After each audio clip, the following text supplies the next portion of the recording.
Well, hello and welcome back. Now, for those of you watching on YouTube, yes, I am sitting in my backyard today. It feels so amazing out here. I am just really grateful for the cooler temperatures.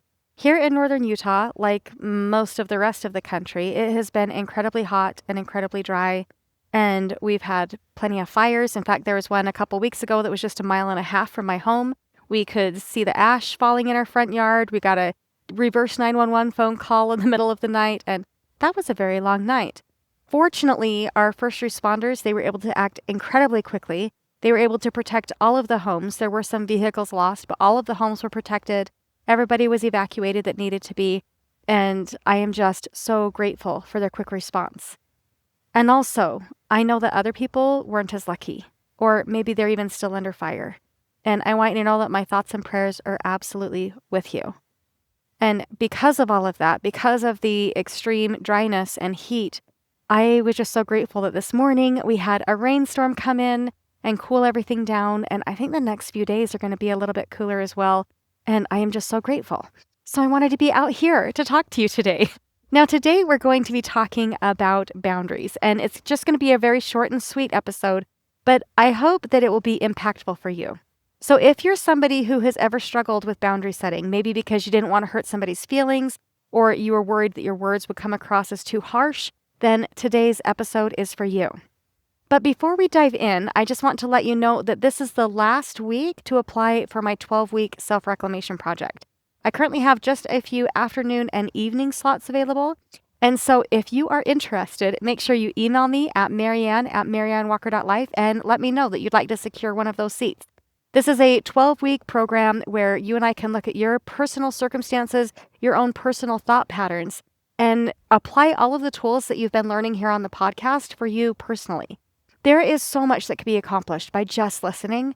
And also, my life changed so much for the better when I started actually working one-on-one with a coach and seeing how those tools applied to me personally.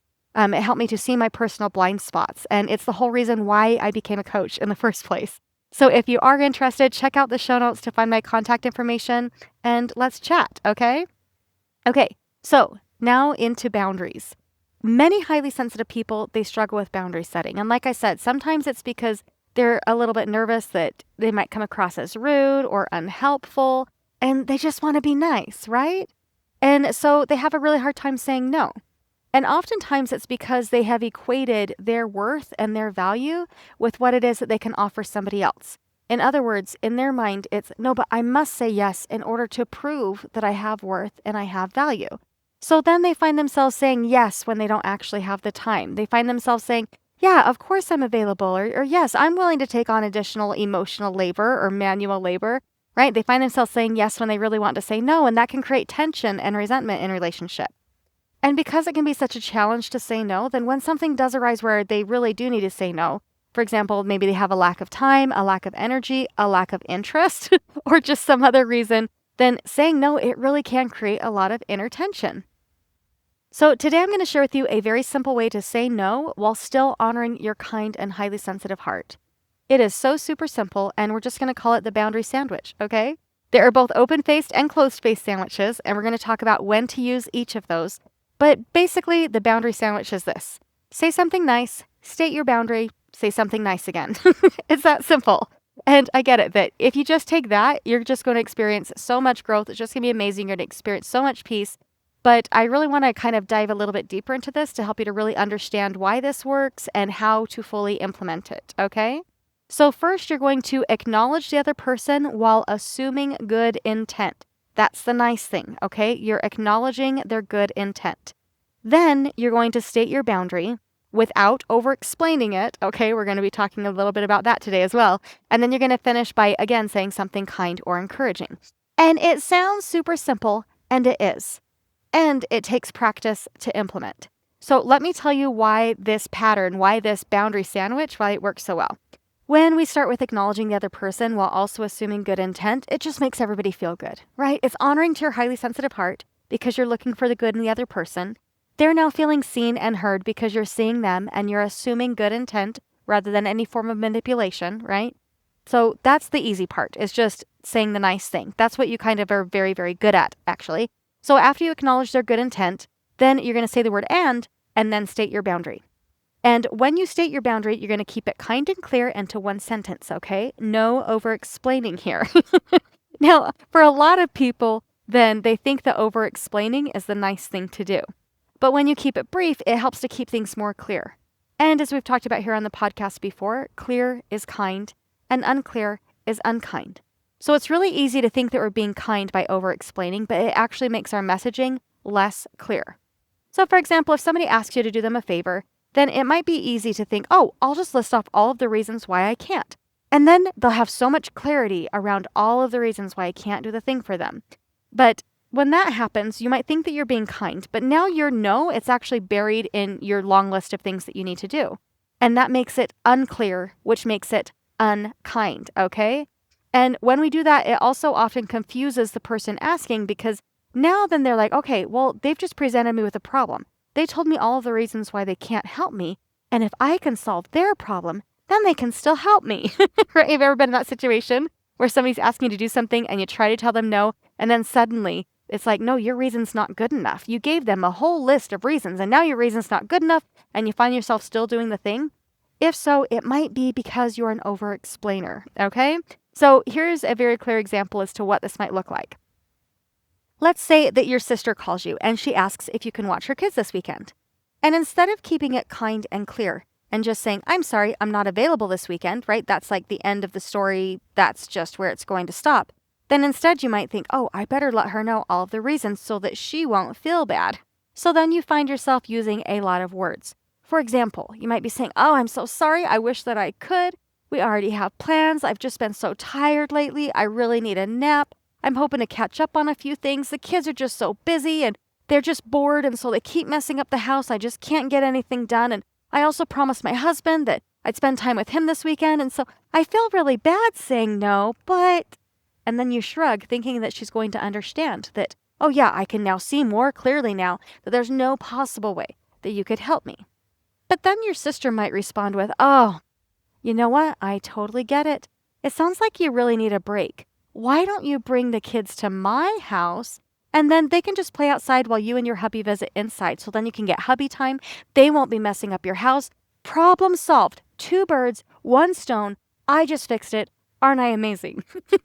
And when that happens, you might be thinking, oh, she's so manipulative. But really, since you just listed off a whole bunch of obstacles, then now she's thinking, oh, I need to help my sister so that she can help me. And it comes from a good place, but it does make it a lot harder for you to reinforce your personal boundaries when you do over-explain, okay? When we over-explain, we're unintentionally turning our boundary into a negotiation. In other words, it really does shift the conversation from I'm not available to, hey, let's problem solve until I can become available. Now, a clearer boundary might just sound like, hey, thanks for thinking of me. I love you and the kids, and I'm not available that weekend. And then if you choose to, you can follow it up with another supportive statement like, I hope that you find someone, right? It's clean, it's kind, and it helps to minimize confusion around your availability. Because your availability, it is not open to negotiation, okay? So don't over-explain because they're going to think that now it is open to negotiation. So right now, think for a moment about a situation where you would really like to state a boundary, but you've maybe hesitated to do so, okay? And as I share these very clear examples, I want you to kind of think about which of these might apply to your situation. So maybe it's the exact same thing that you're dealing with. Maybe you want to tweak it a little bit, but listen to these examples and see how you can adapt them to suit you, okay? So for example, when your mother-in-law keeps coming over unannounced during nap time, then you might want to say, I always enjoy seeing you. And nap time is an important part of our routine, and I'm going to need you to text or call before you come over. And then you can finish it up with something nice, right? Like, I want our time together to be pleasant, and I know that our time together will be a lot more pleasant if Janie gets her nap, right? Or maybe if a coworker asks you to take on another assignment at work because you're just so good at it, then you might say something like, I appreciate your confidence in me, and my plate is full right now. Because of that, I'm not going to be able to take on another project, but I hope you find someone else to help or that you figure it out on your own, right? You're offering them encouragement, but you're also being very clear in your boundary. When you have a friend that calls and they tend to just talk for hours about their problems without checking in with you first to see if you have the time, then you might say something like, I really care about you and I want to support you. And I only have 20 minutes today. Does that work for you, or shall we schedule another time to visit this week?